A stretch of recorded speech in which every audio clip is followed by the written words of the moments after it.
Hürmetli vatandaşım, bugünkü leksiyamızda başlayımız. Leksiyani Washington'dan sözleyimiz. Leksiyada siz gacırıyoruz. Bugünkü leksiyamızın mavzuları bunlar. Yaponiya matbuatı Jungo Meichi Chaw'da Washington'a hücum kılıdığan raketa uğurlaştırdığı mavzulu haber 9. ayının 30. günü Sovyet orbiti ilan kılındı. Haber mındak görüldü. Meichi Chaw bu bir aral olsa gerek. Jungo'nun Cenubi Denizli araldı yasıgan erkiti, aral yasıgan erkiti Amerika Katarlık devletlerinin narazılığını kozgap geldi.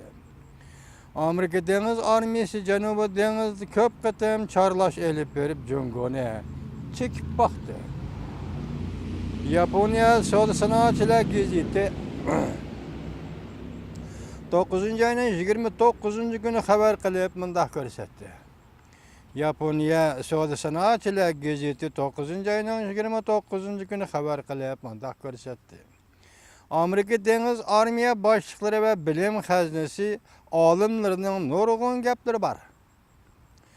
Bunun içinde mühim bir göz qaraş, avamat zarbedar grupsi var.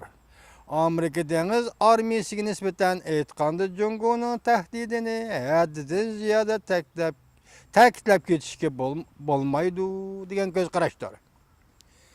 Amerika Qo'shma Shtatlarining aviamatkisi bor. Shunga Jungo'nun tahdidini haddidan ziyoda ta'kidlab ketmasak bo'ladi deydi ham bir xil ko'z qarash bor.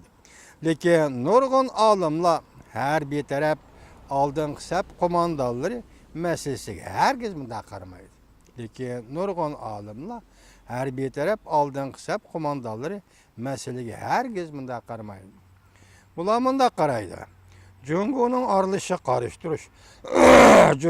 arilishiga qarshi stratejisi, rayon doirasi cheklab qo'yish stratejisi A2A1 belgilik iqtidori yuqoriqilarning muhokamasidan to'ximi ko'p o'nemga ega. Masalan, aralashqanlarga qarshi turman deyilgan Jungo stratejiyasi yuqoriqi belgilik bu iqtidor ko'p o'nemga ega deydi.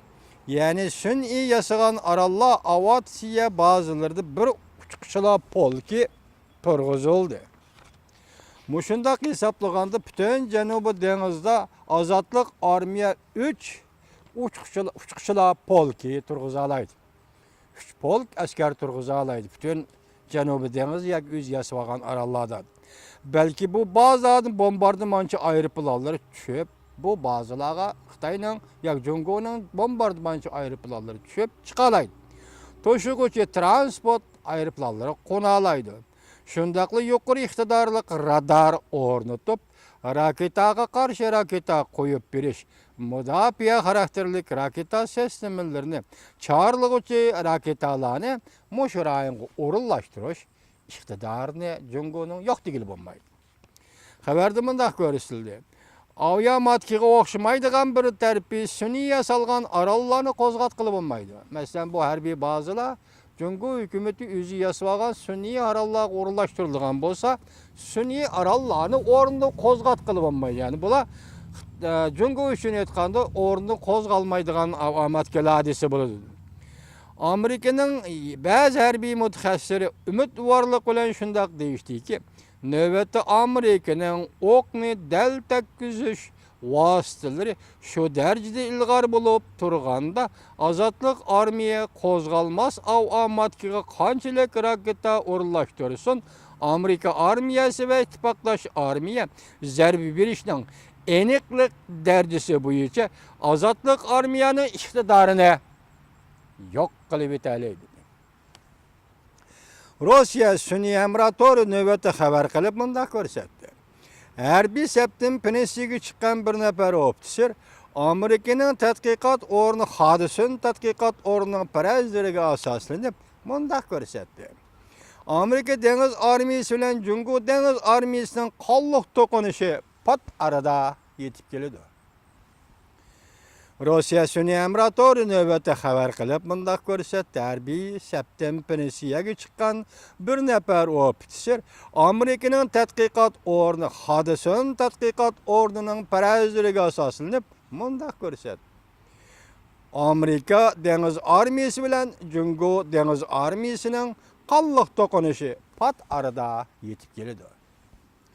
Amerika'nın sabıq prezidenti Reagan ve sabıq prezidenti Bush davrida Amerika Deniz Armiyası qismlarının maun başlığı bolgan Sheikh Kropes kişini xotirjamsiz qiladigan bir parça baş maqali e'lon qilib, baş maqalada Prezident Obama hükümetinin Jungo'ga qattiq meydan qo'llanib, Jungo'nun kengaymichiligiga taqobil turishini chaqiriq qildi.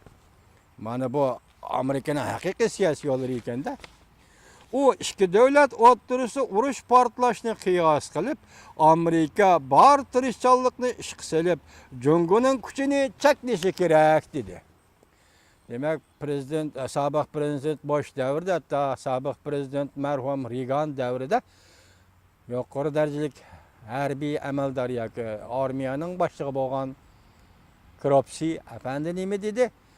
Prezident Obama Jungo qattiq qo'l siyosat yurgizish kerak va uni cheklash kerak dedi. Yani nima dedi? Ikki davlat o'rtasida urush portlashini qiyos qilib, Amerika bor tirishchanlikni ishga solib, Jungo'nun kuchini cheklash kerak. Yer shari taktikasi uchun Washington ishxonasining mudiri William Jones Janubiy dengiz yuz berayotgan ishlarning orqasidagi sabablar nima deb so'ralgan savolga javob berib bunday ko'rsatdi. Biz Amerika Jungo ikki davlat o'rtasida urush yetilib kelayotganligini ko'ryapmiz. Oxirgi jang nima deb so'ralganda Jones asas jihatdan aytganda bu Amerika'nın Jungo'ni cheklash siyosatidir. Lekin Amerika'da har qanday bir kishi shunday deymizmi, ya'ni cheklaymiz deymizmi, ular qilayotgan har bir ish shuni isbotlab ko'rsatdiki, Jungo bir bosh ko'targan davlat. Bu davlatning iqtisodiy jihati intayin muhim o'rni bor. Harbiy kuchni kengaytiryotdi. Amerika bo'lsa o'zi qudratli davlat deb sanaydi o'zini. Amerika Qo'shma Shtatlar albatta shunday qudratli davlat deb sanaydi. Amerika dunyoning siyosatini tizginlashi lozim deb bo'lma to'g'ri. Amerika dunyoning siyosatini tizginlashi lozim. Shunga o Amerika do'stlarini atrofiga to'plab harbiy ittifoq qurib Jungoni qorshab oladi. O dediki, shunga Amerika Qo'shma Shtatlar ittifoqdoshlarini atrofiga to'plab Jungoni qorshab oladi. Jones biz ko'rib o'tdik. Vaziyat tadrijiy holda texama qattiq qarshilashish vaziyatini paydo qiladi deb ko'rsatdi Jones efendi. Biz yuqorida olimlarning, mutaxassislarning pressiga chiqqan Amerika harbiy amaldorlarining so'zini ko'rib o'tdik. Jungoning Janubiy dengizdagi faoliyati va buningga Amerika Qo'shma Shtatlar hukumatining inkosi ana shu yuqoriqadek ekan hozir. Yani bu vaziyatga biz siz diqqat qilib, davomli bu xabarlar to'g'risida uchrashib turibmiz vatandoshlarım.